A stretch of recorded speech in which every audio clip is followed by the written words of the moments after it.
Alright, what's up, y'all? I'm gonna teach you how to make your own stream from a laptop. And you should be able to probably run some games with most laptops with this. So, I have some things set up here already in Open Broadcast software. I have a scene and some sources here. And I will kind of go through how we're going to get the software, set things up, and walk you through back to this point. So let's jump right in. First thing you're going to want to do is go to the internet and check out Open Broadcast software. So you'll just Google OBS and click this first link here, obsproject.com. And here you'll find, whichever version you're doing, Windows or Mac.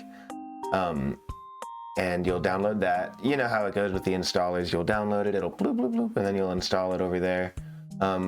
Yeah, we should know everything about that. So you'll get OBS installed. You'll open up OBS software, and you'll see kind of a scene like this. You know what? We're actually going to take some of this away. It'll be kind of more like this. And at least, on the scene mode there, without all this weird double stuff. Let's take a look. Usually it'll have your default audio source in there already as this kind of desktop audio, but you might have to add that in, and we'll take a look here at sources. We're building a scene right now, so you'll have different scenes. You can think of this all as like a big collage that you're putting together of different sources. This scene is just called scene right now, and that's fine, but if you want to rename it, I guess you could. First thing we're going to add in here is going to be actually our audio sources, just to make sure. So you'll go and you'll add in an audio output capture there. And you'll set whatever default source is going to be what source is here. That's what you want. Whatever audio source is coming out from this end, you'll want to be matching here. And if it's not, you can check that in properties here, and you can make sure that that all lines up correctly with your audio source. Okay, so we have that added in. Next, you want to add in your microphone source, your talk. And so you will add audio input capture right here.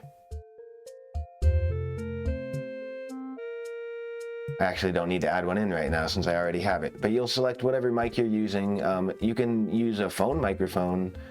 In some ways, I think a wired headset works well, or anything like that. Something you can maybe plug into the computer on an 1/8" cable if you don't have like an audio interface and things like that.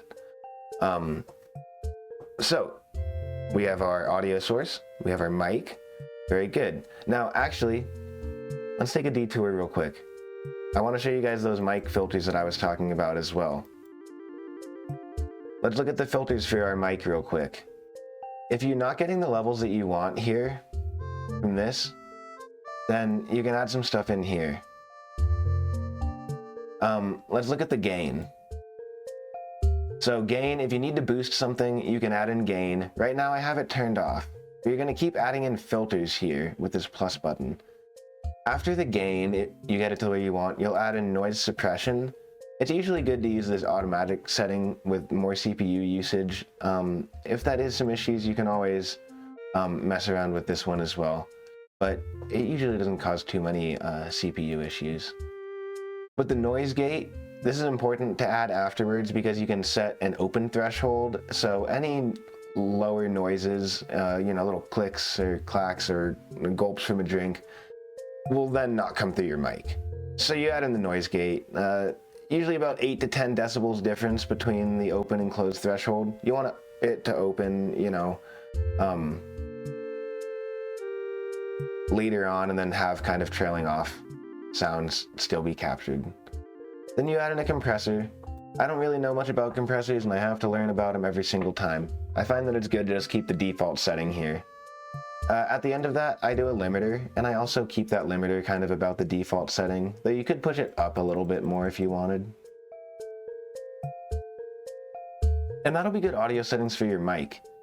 While we're here, actually, let's just go over and look at this audio output capture too.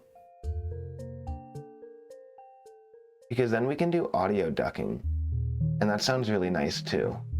And that's just a compressor added onto the actual audio output. So that's actually just our music, our stuff that's coming through, the rest of the audio. I like to have the settings about here, with the threshold about -30, but this will depend on your mic settings. Anyways, these settings are nice, with the ratio about 18, but you can mess with it and see how it changes. Threshold about this is good for the microphone.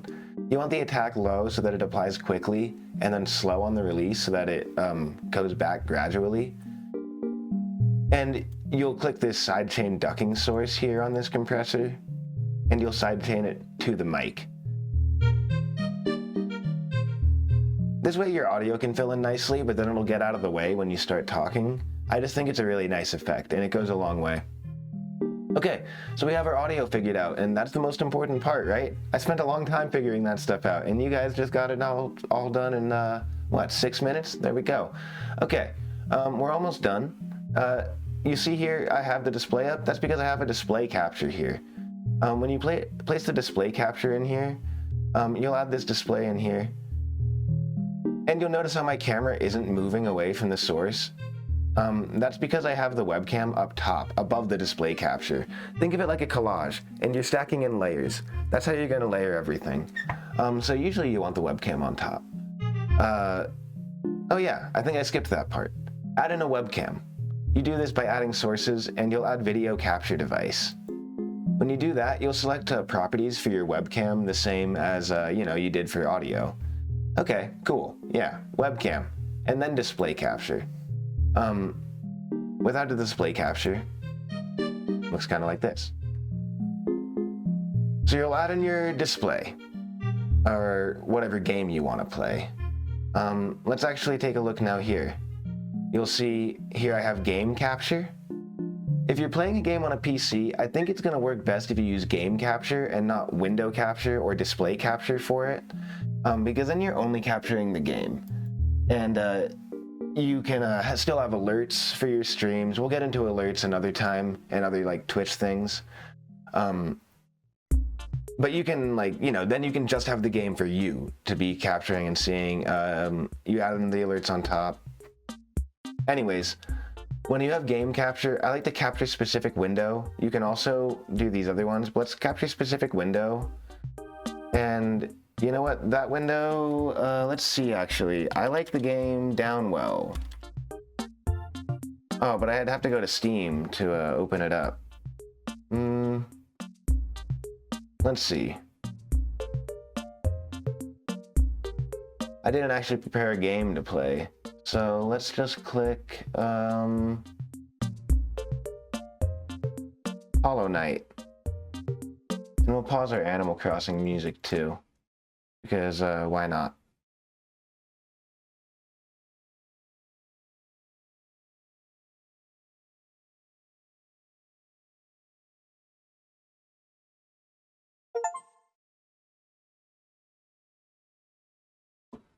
Oh my gosh. I actually didn't think this part through.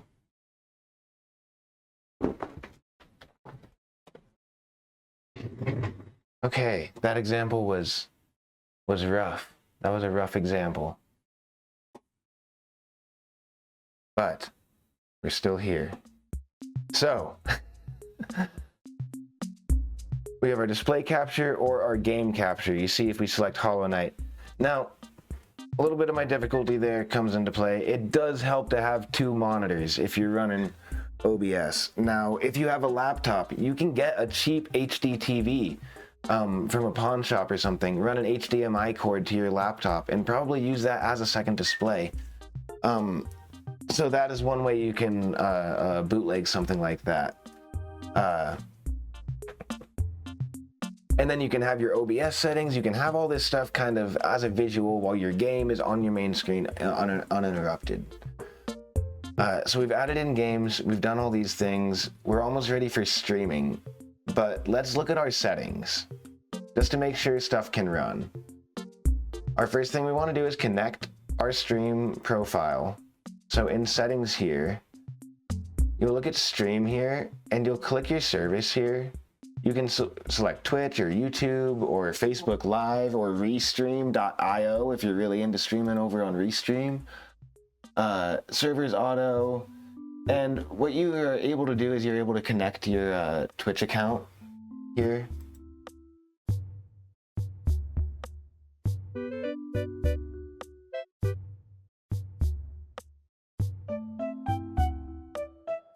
You'll have settings to connect an account there. I was looking for the settings, but it's already connected here.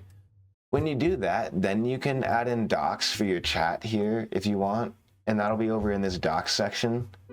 You can start messing with OBS settings there.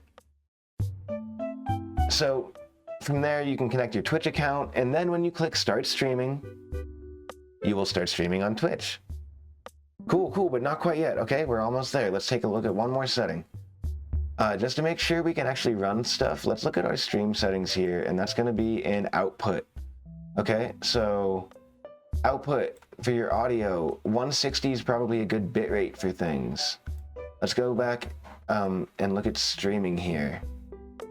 So for your encoder settings, you're going to want it to have this controlled bitrate. Mine runs good at 3500, but we could crank it down to 2500, I think is a good starting point.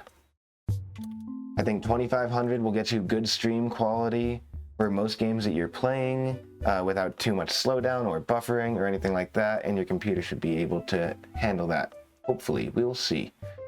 We'll apply our settings there. And then stream. But one more thing.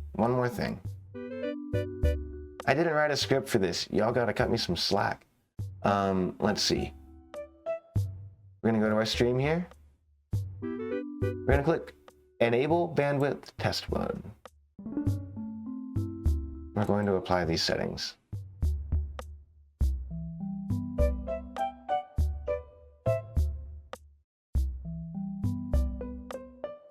Then you click Start Streaming. This will not stream onto Twitch. This is just for you to test. And here's what you can look at. You look at your bitrate here. You want the green bars. Look at your dropped frames here. Hopefully it stays about 0. Maybe Hollow Knight's kind of an intense game to play on your PC the same time that you try to stream. You could start maybe with some emulators or something like that, something a little bit less intensive. But yeah, give it a shot. Any window, whatever it is, OBS is free. If you have a webcam, video source, a mic source, you can set this stuff up for yourself. Thanks for watching. I usually have an outro scene. How about we add one in?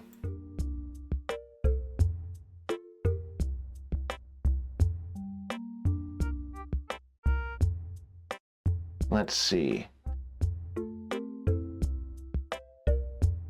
Somewhere in my stream elements? Yeah. This is the one. And it usually says, thanks for watching.